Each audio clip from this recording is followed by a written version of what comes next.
तो बच्चों आज हम बात करने वाले हैं नया chapter magnetic effect of electric current. याद करो हम लोगों ने स्टार्टिंग में जब इलेक्ट्रोमैग्नेटिज्म का बाइफरकेशन किया था तो हम लोगों ने इलेक्ट्रोमैग्नेटिज्म को 3 पार्ट्स में बाइफरकेट किया था। When charge is at rest, when charge is moving with uniform speed, charge at rest पे हमने बात करी थी इलेक्ट्रिक फील्ड के बारे में, इलेक्ट्रिक फोर्स के बारे में, सब चीज़ें हम लोग वहाँ पर एनालाइज कर पाए, टॉर्क वगैरह सब चीज़ें सेम। फिर हम लोगों ने देखा था charge moving with uniform speed. Uniform speed में हम लोगों ने बात की थी करंट इलेक्ट्रिसिटी के बारे में, I = dq/dt। dq/dt के बाद हम लोगों ने बात करी अब जो चार्ज है ना, जो चार्ज मूविंग है, तो moving charge basically current produce कराता है और यही मूविंग चार्ज बेसिकली अपने चारों तरफ एक नया फील्ड जनरेट कराता है जिसको बोला गया मैग्नेटिक फील्ड। बहुत सारे एक्सपेरिमेंटल ऑब्जर्वेशन में थे, जैसे ऑर्स्टेड एक्सपेरिमेंट आप लोगों ने पढ़ा होगा। ऑर्स्टेड एक्सपेरिमेंट में क्या किया था कि ऑर्स्टेड साइंटिस्ट होते लैब में खड़े थे, अपना सिंपली वो एक सर्किट था, ऐसे मान के चलो कि रियलिटी में ये कोई भी एक सर्किट था और इस सर्किट में हमारी एक बैटरी लगी हुई थी और यहाँ पर स्विच था और यहाँ पर हमें नीडल रखी हुई थी, एक मैग्नेटिक नीडल। मैग्नेटिक नीडल देखिए आप लोगों ने अपना जीपीएस ओपन करोगे तो एक ऐसे रेड कलर की नीडल दिखाई देगी आपको। जो ये रेड वाला पार्ट है that is your north pole एंड ये वाला part is your south pole. तो रियलिटी में क्या हुआ, इनिशियली कुछ भी ऑब्जर्वेशन नहीं था, गलती से ये स्विच दब गया। ये स्विच दबा तो क्या हुआ, इसमें करंट फ्लो किया ना, ये मैग्नेट नाचने लगी। अब मैग्नेट नाचने लगी तो इनिशियली वो डर भी गई और तेरे लिए हुआ क्या। बट एक बात बताओ, कोई भी मैग्नेट नाचेगी कब? कोई भी मैग्नेट, मान लो ये एक मैग्नेट है, ये अपने आप तो नहीं नाच सकती ना कि मैग्नेट रखी हुई और वो नाच रही है अपने आप, वो बेटा मजा आ रहा है देखो देखो देखो, नहीं होती ना। तो रियलिटी में ये नाचेगी कब? या तो इसके नियर बाय कोई दूसरा सोर्स लेके आओ कि जो इस पे फोर्स लगाए और जिसके कारण ये डिफ्लेक्ट करे। तो कोई ना कोई नियर बाय सराउंडिंग में कुछ ना कुछ मैग्नेटिक फील्ड होना चाहिए जिसके कारण इसमें कोई ना कोई डिफ्लेक्टिंग टोन लगे और ये घूमे। तो रियलिटी में यहाँ देखा गया, यहाँ तो कोई मैग्नेट थी नहीं, अकेली ये मैग्नेट थी। बट जैसे अभी उनको रियलिटी में इनिशियली पता भी नहीं लगा कि नाचेगी, तो जैसे ये स्विच दबा इसने डिफ्लेक्शन दिखाया, फिर धीरे धीरे उन्होंने स्लोली ग्रेजुअली सोचा, फिर उन्होंने इस स्विच को बंद किया, मतलब ब्रेक कर दिया सर्किट ब्रेक। तो करंट जीरो तो ये पैसे की पैसे आ गए, बस उनको खेल मिल गया। फिर उन्होंने क्या किया, टंच टंच टंच टंच, मतलब ऐसा। तो बेसिकली क्या हुआ, उन्होंने यहाँ से छोटा सा एक एक्सपेरिमेंटल ऑब्जर्वेशन था, शायद ये 10th स्टैंडर्ड में आपने पढ़ा भी होगा, कि कोई भी करंट कैरिंग चार्ज या करंट कैरिंग वायर अपने चारों तरफ एक फील्ड जनरेट कराता है जिसको क्या बोला गया, मैग्नेटिक फील्ड। ये ऑर्स्टेड एक्सपेरिमेंट था। बाकी मैं आपको एक्सपेरिमेंटल ऑब्जर्वेशन बताता हूँ, मैं वो वाली चीज़ें डिस्कस करेंगे जिससे हम लोग के न्यूमेरिकल्स होते चले जाए और कॉन्सेप्चुअली हम स्ट्रॉन्ग होते चले जाए। देखो उन्होंने क्या बोला बच्चों कि मान लो किसी भी वायर में, किसी भी करंट कैरिंग वायर में कोई भी करंट फ्लो कर रहा है, कोई भी करंट फ्लो कर रहा है, ठीक, इसके विसिनिटी में यहाँ पर एक चार्ज रखा, बिल्कुल आराम से सुनो। जब ये चार्ज रेस्ट पर रखा हुआ था बच्चों, when this charge is at rest, तो जो कि ये वाली wire basically it's a conductor, या यू कैन से ऐसे मान लो कि आपके पास एक कंडक्टर है बच्चों यहाँ पर, और इस कंडक्टर के अक्रॉस आपने क्या लगा दिया, पोटेंशियल डिफरेंस। पोटेंशियल डिफरेंस लगा दिया तो करंट फ्लो करेगा। सेम वही सिचुएशन, एक कंडक्टर है, उस कंडक्टर में करंट फ्लो कर रहा है और यहाँ पर उसके नियर बाय विसिनिटी में एक चार्ज है। अब चार्ज रख दिया तो इसमें क्या क्या चीजें हुई वो ऑब्जर्वेशन मैं आपको बताऊंगा कि इनिशियली जब ये चार्ज रेस्ट करता तो इस पे कोई भी फोर्स नहीं लगा, यानी ये चार्ज नहीं कहीं भी, ना ये दौड़ा ना ये घुमा, कुछ भी नहीं हुआ। इसका मतलब क्या है बच्चों, अगर ये चार्ज रेस्ट पर है तो जो ये करंट कैरिंग कंडक्टर है, दिस करंट कैरिंग कंडक्टर, जल्दी बताइए ये इलेक्ट्रिकली चार्ज है या इलेक्ट्रिकली न्यूट्रल है? Current carrying conductor electrically charge है या इलेक्ट्रिकली न्यूट्रल है? न्यूट्रल है। याद करो कंडक्टर इलेक्ट्रिकली न्यूट्रल होता है, कंडक्टर बेसिकली इसमें चार्जेस चल रहे हैं, कोई नया चार्ज आके इंड्यूस थोड़ी ना हुआ। बैटरी क्या करती है, बैटरी चार्ज पैदा करती है क्या? नहीं, बैटरी क्या करती है, एनर्जी का सोर्स है, वो चार्जेस को एनर्जी देगी तो चार्जेस घूमेंगे, बस जितने भी थे वो इनिशियली वैसे इनिशियली न्यूट्रल है। तो इनिशियली जो ये कंडक्टर है दैट इज इस पे चार्ज 0 है। सोचो इनिशियली, और ये याद रखना कभी कभार एक नंबर का ऑब्जेक्टिव भी पूछा जाता है कि जो भी करंट कैरिंग कंडक्टर होता है वो कैसा होता है, चार्ज होता है, नेगेटिवली चार्ज होता है, पॉजिटिवली चार्ज होता है, न्यूट्रल होता है। तो आपका आंसर क्या होना चाहिए? न्यूट्रल। इलेक्ट्रिकली न्यूट्रल है यानी इसमें कोई चार्ज नहीं, इस पे कोई चार्ज नहीं, यहाँ पे चार्ज रेस्ट पर है, तो यानी यहाँ पर कोई भी इलेक्ट्रोस्टैटिक फोर्स नहीं लगने वाला। तो ये तो चीज समझ में आ गई कि current carrying conductor electrostatic force तो नहीं लगा रहा, क्योंकि अगर ये चार्ज होता तो इस पे फोर्स लगता और इसमें कहीं ना कहीं मोशन दिखाई देता, आप लोगों को कहीं ना कहीं ये भटका हुआ दिखाई देता, और जो कि रेस्ट पर था नो फोर्स, तो इसका मतलब ये इलेक्ट्रिकली न्यूट्रल। इलेक्ट्रिकली न्यूट्रल का मतलब इलेक्ट्रोस्टैटिक फोर्स तो 0। फिर क्या किया, इस चार्ज को ना गलती से वेलोसिटी दे दी, वेलोसिटी दे दी, वेलोसिटी दे दी तो कायदा क्या कहता है, इनर्शिया को फॉलो करते हुए इसको सीधा रास्ते में चला जाना चाहिए। भाई मैंने किसी भी पार्टिकल को वेलोसिटी दे दी तो जब तक उस पर फोर्स नहीं लगेगा तो it will move in a straight path, तो कायदे ये कहते हैं ये सीधा चला जाना चाहिए था, बट ये सीधा नहीं गया, ये क्या किया, ये घूम गया। अब जब ये घूमा तो इसका मतलब इसमें कोई ना कोई फोर्स लगा। अब जो ये फोर्स है ना, ये नया फोर्स देखा गया, क्योंकि अभी तक जितनी भी चीजें हमने पढ़ी है उसमें कोई भी ऐसा नहीं देखा कि चार्ज मूव कर रहा है और उसके कारण वो डिफ्लेक्शन हो गया, घूम गया। तो ये एक नया टाइप का फोर्स है। अब दोबारा सुनो एनालाइज कि कोई भी कंडक्टर अपने चारों तरफ एक मैग्नेटिक फील्ड बनाता है, उसका पता इन्होंने लगाया था ओर्स्टेड में। एक्सपेरिमेंटल ऑब्जर्वेशन कहते हैं कि किसी भी करंट कैरिंग कंडक्टर के पास एक चार्ज को रख दो, चार्ज इनिशियली एट रेस्ट पर है तो उसमें कोई भी फोर्स नहीं लगने वाला, यानी जो भी मेरा कंडक्टर है that is electrically neutral. But अगर इसी कंडक्टिंग वायर के पास, करंट कैरिंग वायर के पास अगर मैंने एक चार्ज रखा और उस चार्ज को मैंने कुछ भी वेलोसिटी दे दी तो उस चार्ज पर एक फोर्स लगा और वो फोर्स क्या करेगा, इसके पाथ को डेविएट कर देगा, यानी इट विल टेंस, ये इसके पाथ को घुमा चेंज कर देता है। यानी ये वाला जो फोर्स है ना, जो नया फोर्स लगा, पहली बात तो ये मोशन वाले चार्जेस पे लग रहा है। अगर यहाँ पे फोर्स होता जो कि मैग्नेटिक फील्ड कैपेबल होती फोर्स लगाने के लिए तो वो रेस्ट पर भी लगा सकती थी, बट वो नहीं लगा पाई, क्योंकि अगर इसमें मैग्नेटिक फील्ड तो है, जब करंट मूव कर रहा है मैग्नेटिक फील्ड तो है, बट वो रेस्ट वाले चार्ज पे फोर्स, तो मैग्नेटिक फील्ड एक नए टाइप का फोर्स लगाती है और वो किस पे एक्ट करता है, उन चार्जेस पर जो मोशन में होते हैं, जो रेस्ट पर होते हैं उन पे कोई भी मैग्नेटिक फोर्स नहीं लगने वाला। तो यानी यहाँ से कहीं ना कहीं एक आइडिया मिल गया कि मैग्नेटिक फोर्स में वेलोसिटी का भी कोई ना कोई रोल होने वाला है, क्योंकि अगर देखो करंट कैरिंग वायर है, मैग्नेटिक फील्ड तो है, अगर मैग्नेटिक फोर्स लगाता तो वो इस पे भी लगाता, लेकिन जब ये रेस्ट पर है तो लगेगी। मैग्नेटिक फोर्स कब रोल में है, जब मोशन में है, यानी ये जो नया फील्ड है ये किस पे फोर्स लगाता है, जो चार्जेस मोशन में होते हैं, और रेस्ट वाले पे नहीं लगाता। यानी इस वाले फोर्स में मैग्नेटिक फील्ड वाले फोर्स में कहीं ना कहीं वेलोसिटी का भी रोल आने वाला है। पहली बात तो ये चीज़ समझ में आए। तो हमने अभी तक क्या देखा कि कोई भी करंट कैरिंग वायर होगी वो अपने चारों तरफ एक मैग्नेटिक फील्ड बनाती है, और मैग्नेटिक फील्ड जो फोर्स लगाती है वो किन पे लगाती है, जो चार्जेस मोशन में होते हैं। अब इस पूरे चैप्टर को पढ़ने का वही तरीका बच्चों, पहले हम कैलकुलेट करना सीखेंगे किसी भी पॉइंट पर, किसी भी करंट कैरिंग कंडक्टर के कारण कहीं पर भी फील्ड कैसे निकालेंगे, मैग्नेटिक फील्ड।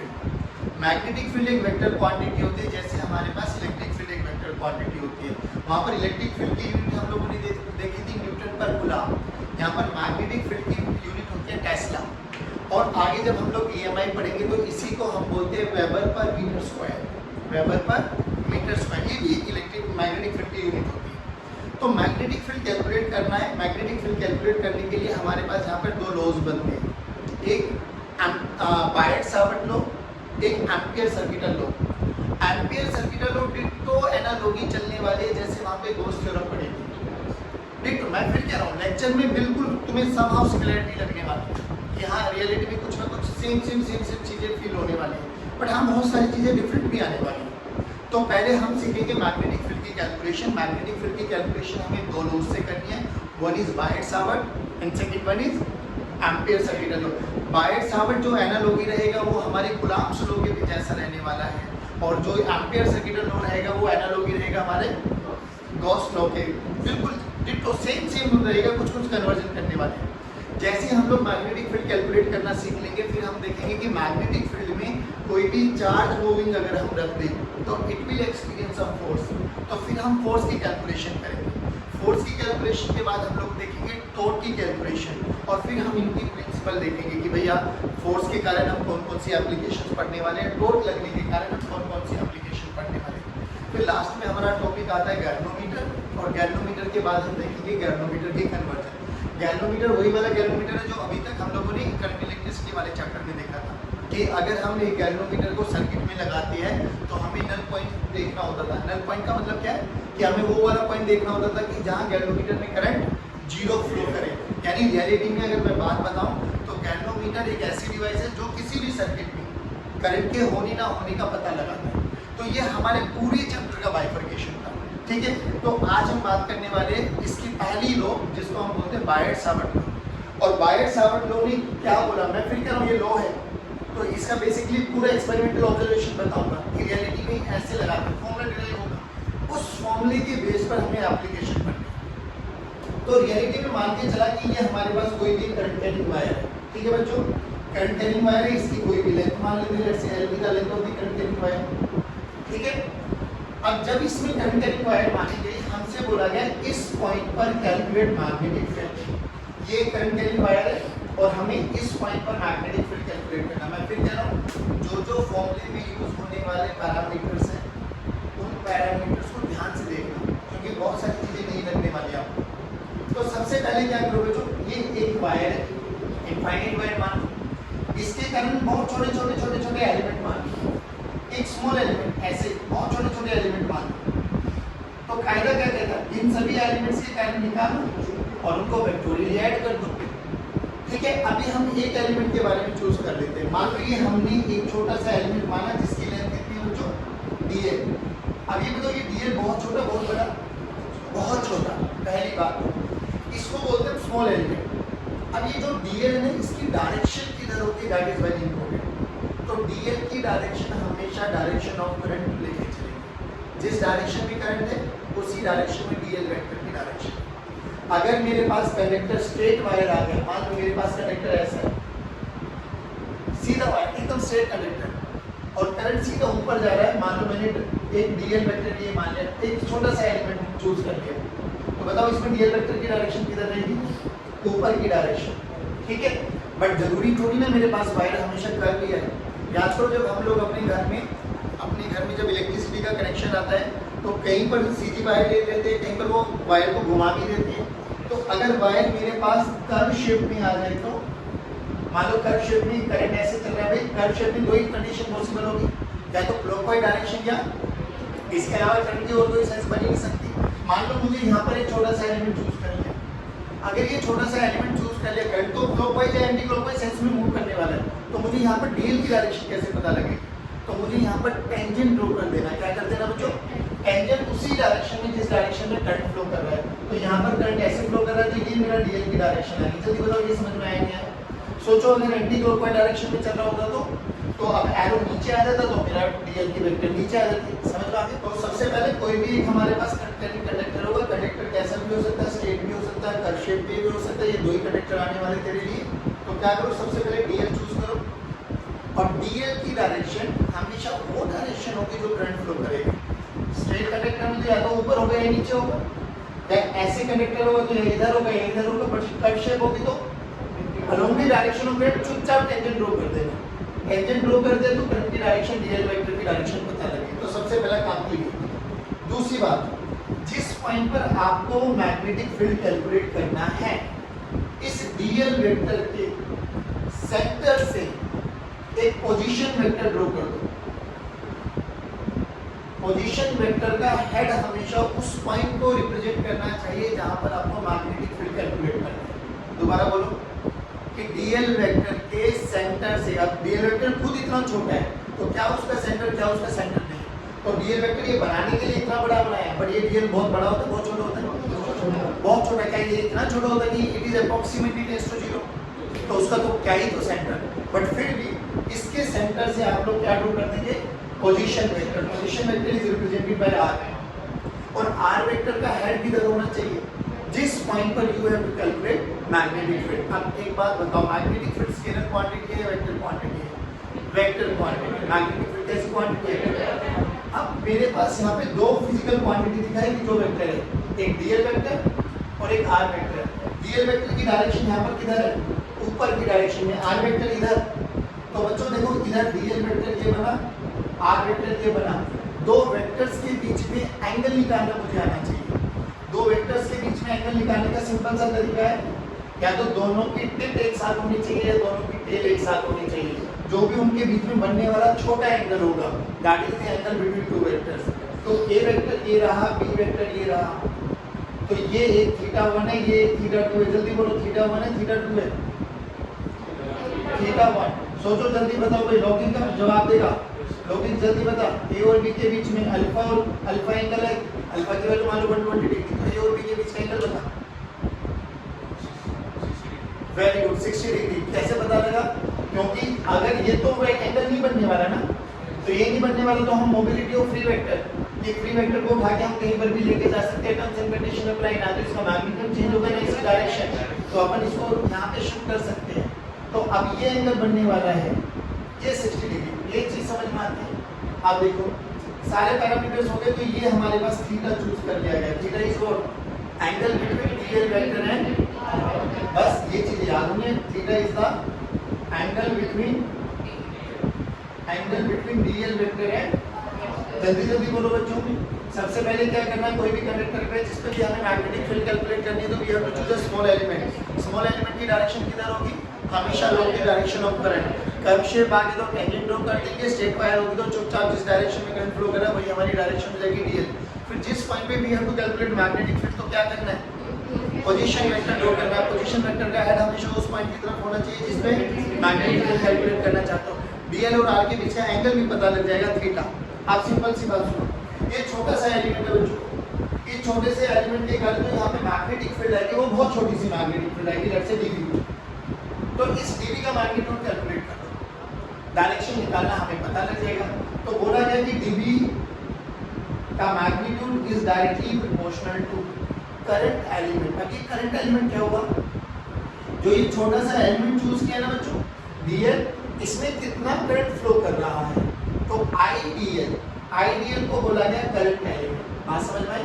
कि किसी भी मैग्नेटिक फील्ड जो भी जिस भी पॉइंट पर आप निकालना चाहते हो वो डायरेक्टली प्रोपोर्शनल है आईडीएल की। आईडीएल बोले तो करंट एलिमेंट। अब जो कि वेक्टर क्वांटिटी है, तो जो ये एंगल है, ये साइन थीटा का प्रोडक्ट आएगा या कोस थीटा का प्रोडक्ट आएगा?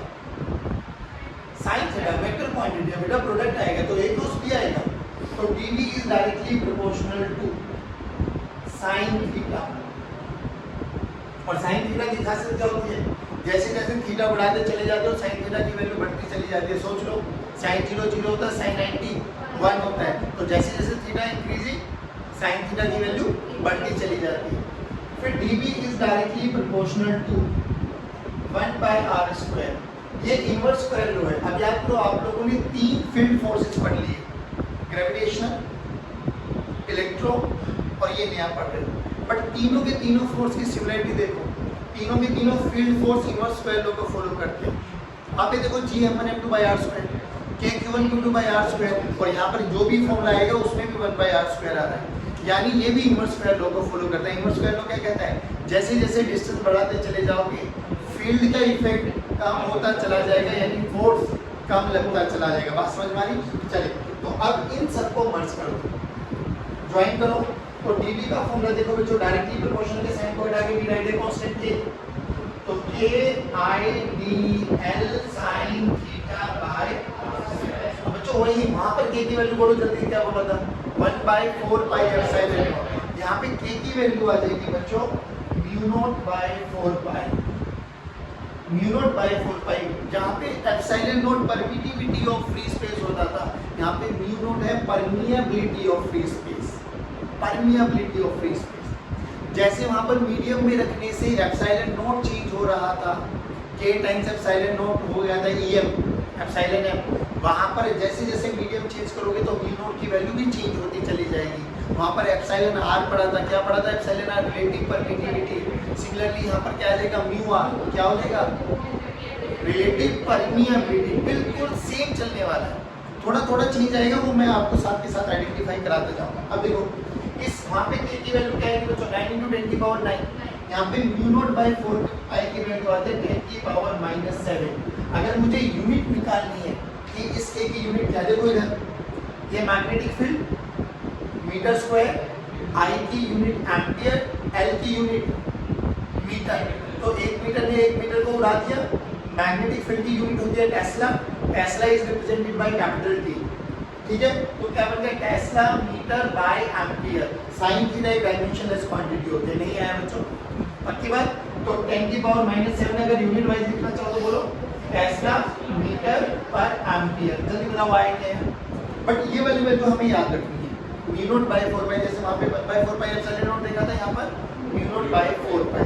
तो फॉर्मूला देखो क्या बना मेरे पास मैग्नीट्यूड का, dB। मैग्नीट्यूड निकालना है बच्चों अभी हम लोगों को। dB this is equals to mu naught by 4 pi I dl sin theta by r square. अब एक बात बताओ, अगर मुझे इसको वेक्टर फॉर्म में लिखना है क्या मैं लिख सकता हूँ? ध्यान से देखो, वेक्टर फॉर्म लिखने का क्या तरीका बच्चों? हमें याद है भैया a क्रॉस b, जल्दी जल्दी बोलो a क्रॉस b का formula mod of a b sin theta into n cap, याद है ना? अब सोचिए बेटा a b sin theta, theta is the angle between a and b। सोचिए थीटा किसके बीच का एंगल है? dl और पोजीशन वेक्टर। अरे गधेड़ो ये देख लो, dl और सोच यहाँ पे dl तो है, ऊपर क्या नहीं है? r। तो क्या मैं r से मल्टीप्लाई r से डिवाइड कर दूं? सोच r से मल्टीप्लाई r से डिवाइड कर दूंगा तो क्या बन जाएगा? a b sin थीटा पूरा बन गया। तो मैंने क्या करूं, इसको r से मल्टीप्लाई r से डिवाइड कर दूं। ध्यान से देख, dl r sin थीटा तो क्या बन जाएगा? dl vector cross r vector, नहीं आया। तो देखो db वेक्टर देखो क्या बन गया बच्चों? Mu naught by 4 pi I dl cross r by mod of r vector का क्यूब। ये कंप्लीट फॉर्मूला है। अब ये कंप्लीट फॉर्मूला देखो हमें मैग्नीट्यूड तो देगा, डायरेक्शन भी दे देगा, लेकिन डायरेक्शन के लिए क्या यूज करना है आपको? आपको राइट हैंड रूल याद होना चाहिए। अब याद है a क्रॉस b, याद है? नहीं याद है तो मैं बताता हूँ आपको। एक बार सब बच्चे अपना अपना सीधा हाथ निकालो, कोई लेफ्टी दे दो उसका राइट, हमारा राइट है। इधर देखो a क्रॉस b क्या कहते हैं? This is initial vector, this is final vector. अपने सीधे हाथ को a वेक्टर पे रखो, ऐसे देखो, ऐसे भी रखा जा सकता है, ऐसे भी रखा जा सकता है, ऐसे भी रखा जा सकता है, ऐसे भी रखा जा सकता है। टोटली डिपेंड करेगा कि आपका b वेक्टर किधर है। चुपचाप a पे रखो और अपनी उंगलियों को b की तरफ लेके जाओ। जो ये अंगूठा होगा that will give you the direction of magnetic field या a क्रॉस b। तो यहाँ पे कौन देगा? dl cross r। अब आ जाओ, dl की डायरेक्शन बोलो ऊपर। तो हाथ को ऐसे भी रख सकते हैं, ऐसे भी रख सकते हैं ना ऊपर। तो ये दो कंडीशन बनी, ऐसे रखो या ऐसे रखो या ऐसे रखो। लेकिन हमें क्या ध्यान रखना है कि हमें कहाँ तक पहुँचना है, कहाँ तक पहुँचना है। हाँ, तो ऐसे रखने का फायदा है भाई, हाथों को नॉर्मली ऐसे घुमाना है। कोई ज्यादा एक्सपर्ट मत बन जाना करे, मैं तो ऐसे भी घुमा सकता हूँ सर हाथ को, जो नॉर्मल तरीका उसी से घुमाना है। तो डीएल किधर है? ऊपर, आर वेक्टर इधर, अंगूठा बोलो इनवर्ड। अब अंगूठा इनवर्ड है तो इनवर्ड को यहाँ पर हम रिप्रेजेंट करते हैं क्रॉस से। क्रॉस का मतलब इनसाइड द प्लेन और डॉट का मतलब आउटसाइड द प्लेन। बात समझ में आ गई? यानी अगर मुझे देखो ध्यान से, मान लो ये मेरे पास x एक्सिस है, ये मेरे पास y एक्सिस है और मुझे z एक्सिस बनाना पड़े, तो मैं चुपचाप ये लिख सकता हूँ डॉट z। डॉट का मतलब z एक्सिस मेरी बाहर मानी हुई है, मुझे z एक्सिस को अंदर मानना पड़े तो क्रॉस z। तो वो समझ में आ जाएगा ऑटोमेटिकली, ये मानने जाता है कि डॉट का मतलब बाहर यानी आउटसाइड द प्लेन और क्लोज का मतलब इनसाइड द प्लेन। जल्दी बताओ इतना समझ में आएगा? दोबारा बोलो, मैग्नीट्यूड का फॉर्मूला बोलो, dB की वैल्यू बोलो mu naught by 4 pi I dl sin theta by r square. सबसे पहले हमें dl और r चूज करना है। dl हमेशा करंट की डायरेक्शन में रहेगा, करंट की डायरेक्शन जो छोटा सा एलिमेंट चूज किया है उससे पोजीशन वेक्टर लोड करो, पोजीशन वेक्टर का हेड हमेशा उसकी तरफ होगा पोजीशन वेक्टर का हेड क्यों इतना इंपॉर्टेंट रोल में आ रहा है? सोच के देख, a cross b is not equal to b cross a। हाँ, अगर डॉट प्रोडक्ट होता तो मैं a डॉट b लिखूं या b डॉट a लिखूं, मेरे इससे कोई फर्क पड़ने वाला। तो डायरेक्शन अगर मैंने इस एरो की इधर ना लगा के इधर ले लिया तो सारा साइज बिगड़ जाएगा इसका। बात समझ पा रहे? तो ये सब चीजें याद रखना है। और अगर आपको कंप्लीट वेक्टर फॉर्म लिखना है तो कंप्लीट वेक्टर फॉर्म क्या लिखा जाएगा? dv vector is equal to mu naught by 4 pi i dl vector cross r vector by r vector के मोड का क्यूब। नहीं आया? और अगर डायरेक्शन कैलकुलेट करनी तो डायरेक्शन के लिए आपको सिंपली क्या यूज करना है? a cross b। अपने सीधे हाथ के उंगलियों को रखो dl की डायरेक्शन में, उंगलियों को घुमाओ, जिस पॉइंट पर you have to calculate magnetic field, thumb will give you the direction of magnetic field. Cross represent करेगा inward the plane, inside the plane, dot represent करेगा आउटसाइड द प्लेन। यहां तक बताओ, समझ में आया? ये आप अपना वही i, वही पॉइंट p, वही एक छोटा सा एलिमेंट चूज किया dl, जल्दी बोलो dl की डायरेक्शन। हेलो, ऊपर बोलो ना, ऊपर। Very good. पोजीशन वेक्टर, अब सोच, ये थीटा एंगल है। अगर ये पॉइंट चूज कर लिया मैंने A और ये पॉइंट चूज कर लिया मैंने C, ठीक? तो बताओ dl तो अभी भी ऊपर है, इस A पॉइंट के लिए r वेक्टर बताओ। A पॉइंट के लिए r वेक्टर, तो भैया यहां से इसी पॉइंट को जोड़ दो। Now what is the angle between dl and r vector? ऐसे क्या देख लो, ठीक है, थीटा की वैल्यू 0। अभी भी करंट ऊपर ही है, पॉइंट मैंने यहाँ पे माना। अब बताओ what is the angle between dl and r vector? 180। Formula बोलो मैग्नेटिक फील्ड का, mu naught by 4 pi i dl sin theta by r square. sin 0 0, sin 180 0 0, sin 0 भी 0 होता है, sin 180 भी 0 होता है भाई। यानी अगर कोई भी पॉइंट करंट कैरिंग एलिमेंट के सामने आ जाए, करंट कैरिंग एलिमेंट के सामने, मान लो ये मेरा करंट कैरिंग एलिमेंट है ये वाला, और इस डायरेक्शन में है करंट, ठीक? डीएल मैंने ऐसे चूज कर लिया, राइट?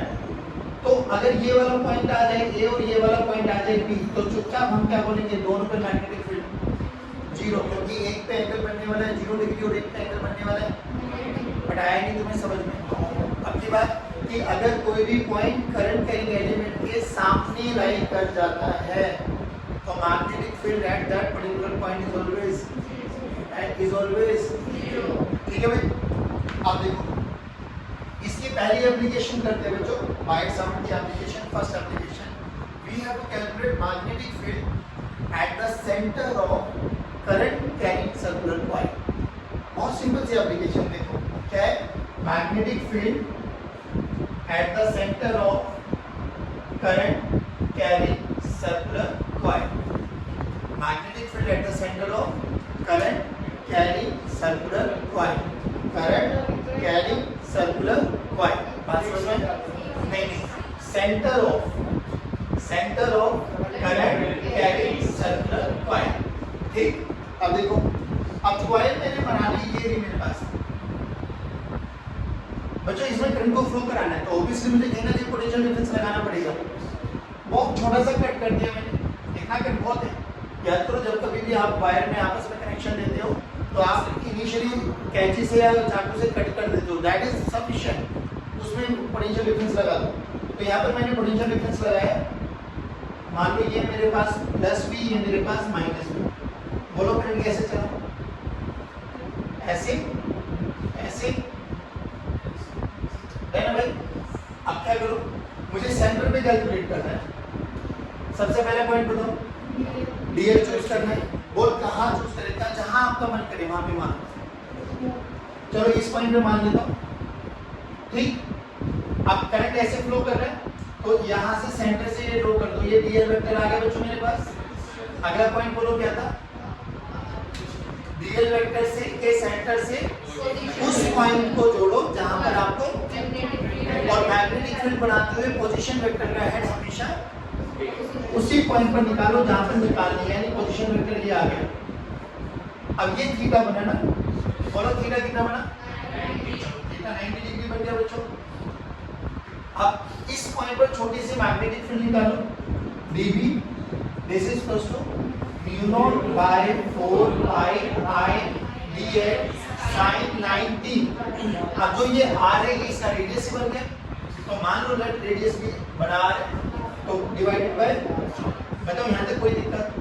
ध्यान से देखो sin 90 बन आ गया, mu naught by 4 pi constant आ गया, I कांस्टेंट है, r कांस्टेंट है, तो क्यों ना dB, बाकी सारी चीजों को बाहर लेके आ जाओ। आप क्या कर दो बच्चों, इंटीग्रेशन ऑफ, अब सोच इंटीग्रेशन जब करोगे तो इसे पूरे क्लोज पाथ का इंटीग्रेशन करोगे, डीएल का क्लोज इंटीग्रेशन, मतलब पूरी लेंथ, और लेंथ ऑफ द सर्कल क्या होती है 2 पाई r सर्कमफेरेंस, परफेक्ट। तो मैग्नेटिक फील्ड क्या होगी बच्चों, B at centre mu naught I by 4 pi r square into 2 pi r। सही, ध्यान से देख, पाई ने पाई को उड़ा दिया, r ने r को उड़ा दिया, 2 ने 2 को उड़ा दिया, तो मैग्नेटिक फील्ड बताओ सेंटर पे क्या आ गया, mu naught I by 2r, mu naught I by 2r। Direction की बात करो, चलो डायरेक्शन के लिए क्या करना बच्चों, अपना L cross r, dl cross r, तो देखो लेंथ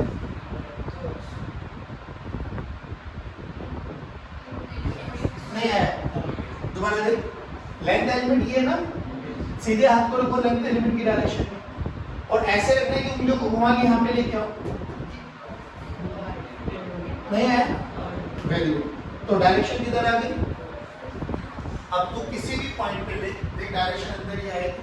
अच्छा ये कौन सी सेंस है, क्लॉकवाइज, एंटी क्लॉकवाइज चल रहे होते तो मैग्नीट्यूड में कोई फर्क नहीं आ रहा होता, बस क्या चेंज हो जाता, नहीं आया। ये चीज तू रिजल्ट याद रखी कि अगर मेरी करंट कैरिंग कॉइल में मैग्नेटिक करंट ऐसे फ्लो कर रहा है, यानी क्लॉकवाइज सेंस, तो सेंटर पर हमेशा मैग्नेटिक फील्ड कहां बनेगी, और इन एंटी क्लॉकवाइज सेंस, जल्दी बोलो, वेरी गुड, और रिजल्ट बोलो, mu naught I by 2r, mu naught I by 2r, mu naught I by 2r, mu naught आपके पास परमेबिलिटी हो गई, और म्यू नॉट की वैल्यू बोलो 4 पाई इनटू 10 की पावर -7। भाई म्यू नॉट बाय 4 पाई की वैल्यू 10 की पावर -7 है बच्चों, अगर मुझे कहीं पर म्यू नॉट की वैल्यू रखनी पड़ जाए तो 4 पाई इनटू 10 की पावर -7, I गिवन होगा, R गिवन होगा, 2 आपके पास कांस्टेंट है, मतलब निकाल सकते हैं, निकाल सकते हैं, कोनो दिक्कत, पक्की बात, समझ में आई बच्चों। चलिए आज की ट्यूशन को यहीं समाप्त करते हैं, जय हिंद जय भारत।